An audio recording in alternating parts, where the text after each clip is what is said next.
Welcome to SOS Media, your number one source of the latest news, opinions, and in-depth investigations that dig deeper into today's developing stories around the globe. In the year 2022, R. Kelly was sentenced to 30 years in prison in a New York federal courthouse in Brooklyn by Judge Ann Donnelly on alleged racketeering, sex exploitation, bribery, kidnapping, forced labor and violations of the Mann Act charges. R. Kelly supporters and enthusiasts were not happy with the judgment. This was a harsh sentence based on so many unclear allegations, and many of Kelly's supporters, like fellow artist Bruce Batt, hypothetically equated it to an unfortunate life sentence for him. During this trial, it's the racketeering charge that took center stage, especially when prosecutors alleged that during the successful 30-year music career R. Kelly enjoyed, he at the same time operated a criminal enterprise aimed at exploiting young women. The Assistant U.S. Attorney, Maria Cruz Melendez, during her opening submission alleged that R. Kelly wasn't operating the enterprise alone but rather with other members of his inner circle. We are aware that both international law and U.S. domestic law provides for criminal liability for involvement in a criminal enterprise, implying that merely being a member in such a group is sufficient to warrant prosecution without additional evidence that a particular individual committed any other crime. It's also clear that domestically, participation in racketeering activity is penalized under the Racketeer Influenced and Corrupt Organizations Act, RICO. It's thus quite very difficult to comprehend the fact that R. Kelly's associates, especially Derrel McDavid, who was his former business manager, and Milton June Brown, a senior assistant, were also not indicted in New York even after their names featured several times in the witnesses' submissions.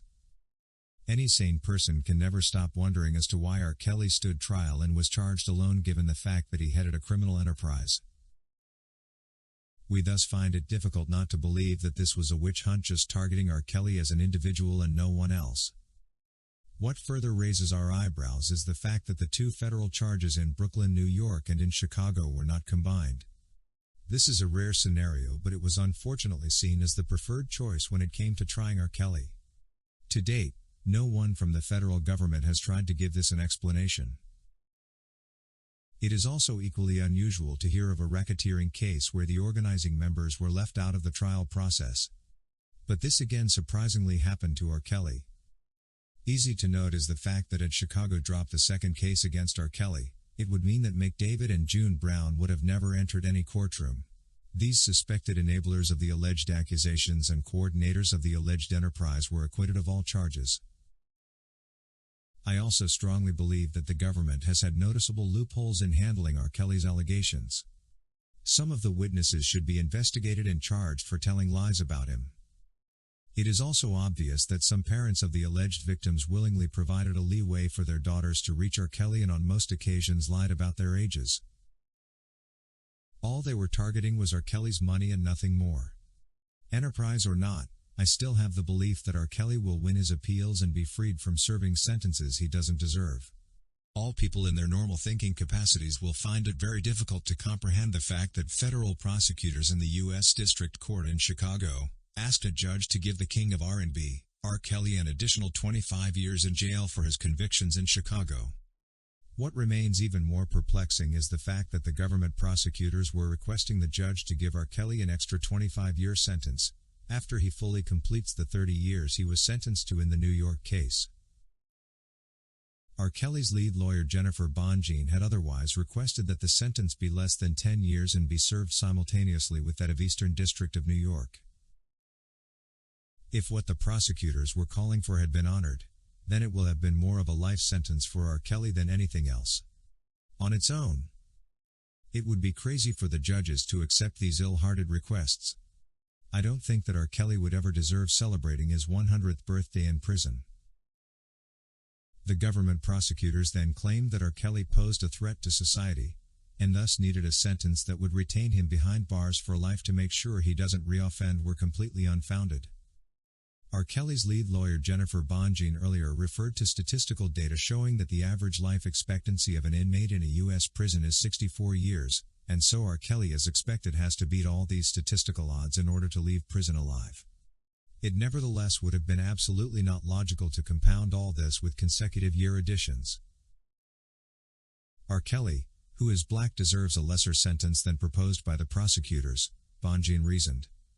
R. Kelly has been singled out for behavior similar to what white star music artists have on several occasions gotten away with. None have been prosecuted and none will die in prison, she wrote.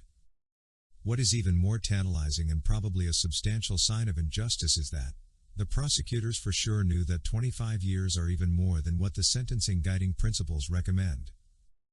We were all anxiously waiting for the U.S. Judge Harry Leinenweber's crucial decision on whether R. Kelly serves the sentence concurrently with the 30-year New York sentence or whether he will unfortunately decide they run consecutively. It was all up to Judge Harry Leinenweber in Chicago to decide on the crucial question of whether R. Kelly served whatever sentence he imposed, simultaneously or consecutively with the New York sentence. I however still pray that R. Kelly's legal squad appealing his New York and Chicago convictions succeed in overturning them. We need R. Kelly out of jail sooner than later. As a point to note, there are more innocent people in our jails and prisons today than ever before. The rate of exonerations continues to rise, revealing an unreliable system of criminal justice.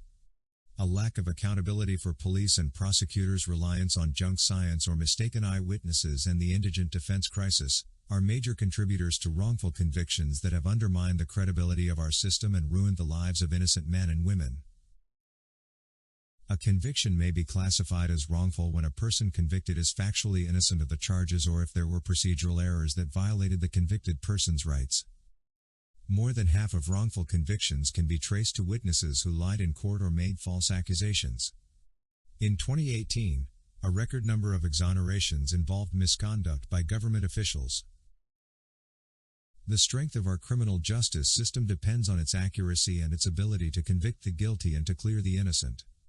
But we know that wrongful convictions happen, but identifying and understanding the causes is critical to maintaining the integrity of our justice system. As we continue to witness new developments occurring towards R. Kelly's appeal proceedings, we can just stay optimistic that this time around, the relevant truth will be put into consideration. This is the ray of hope that makes us keep our breath and hold. We believe R. Kelly and his legal team will be able to outline all the injustices, misinterpretations of the law, cases of lying and witness tampering that have marred all R. Kelly's legal proceedings, and that the law, truth and justice will this time along prevail. It has been a long wait and we can't wait any longer to see R. Kelly regain his deserved freedom.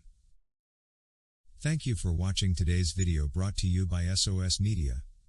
If you haven't subscribed to our channel yet, please subscribe and hit the bell icon so you never miss any of our videos. Also remember to leave your comment about today's topic in the comment section below.